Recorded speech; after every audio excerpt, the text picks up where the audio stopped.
Ito ang real talk, tangina. Oo, mabaho ako, walang pinag-aralan. Kontraksyon lang ang naabutan ko, puno ng puti. Pero wag mo sana husgahan ng mga kontraksyon. Huwag nyo sanang maliitin, kasi nasa mahirap lang kami na posisyon. Kung wala ang kontraksyon, bakit may matutulugan ba kayo? Di ba wala?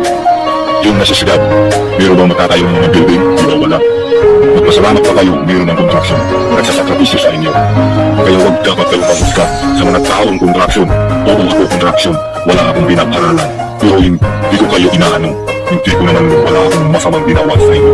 Bakit minalait nyo ang mga kontraksyon? Magbaho daw kami. Puro ng puti, puno ng kalawat. Hindi nyo lang alam ang sakripisyo ang pinagdaanan. Sa kakapala, sa kakahalo ng siminto, sa kakapasan ng mga bata, sa kakapasan ng mga buhangin, o ano ang utos ng malaki ng tao sa amin, sinusunod ko. Kaya huwag kayo manghusga sa taong kontraksyon. Ito ang real talk. Oo, mahirapan ako. Pero hindi ako nagpapakain sa inyo. Kaya ako nagsisumikap.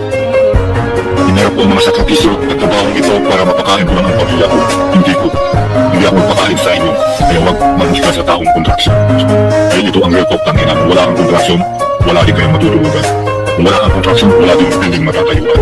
Kaya dapat huwag niyo sanang husgahan ang mga taong mahirap dahil walang pinag-aralan. Wala naman kami pinag-aralan, pero may puso naman kami. Pumasok akong ganito, lahat ng trabaho, pinasok ko para lang mabubuhay ang aking pamilya. Pero huwag sana mag-lockdown ng kontraksyon. Huwag niyong manulitin ang katulad namin. Dahil tao lang tayo, pero ang iba, nagkakaiba lang tayo. Mayaman kayo, kami ang mahirap. Yan ang nakakaiba natin ang agwat. Pero huwag sana manulit ng lalait sa mga tao kung kakuha kong kontraksyon.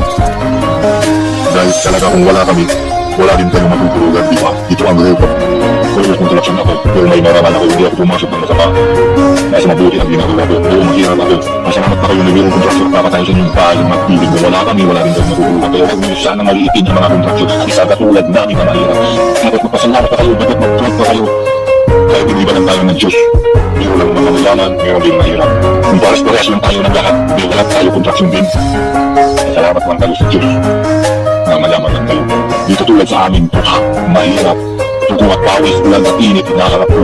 Basta nakabidya, nakakal, buhangin, siminto, maghalo, ang kahit anong utos ng malalaking tao, sinusunod ko.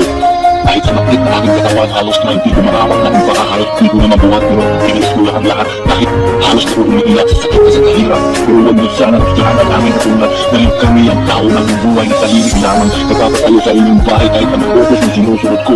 Sa sakripisyo, hinaharap ko. Kung wala kami, wala din ang matutuluyan mo. Wala din kayong matutulugan, wala din bahay matatayuan, wala din bibig matatayuan. Kaya Lord, sana kayo sa isang katulad ng kontraksyon. Masalamat lang kayo, mayaman lang kayo. Kung pares-pares lang tayo na mahirap tayong lahat tayo yung kontraksyon. Diba? Ito ang real talk ng ina. Huwag yung magiging ang isang katulad namin. Kung mabaho na ang paningin nyo. Pero kami na sa sakripisyo na mahirap. Iniis ko ang lahat kahit anong kasakit. Para matatayo lang ang matutuluyan nyo. Para matayo lang ang piling tinatrabaho ko. Para matatayo para may katulugan kayo. Real talk.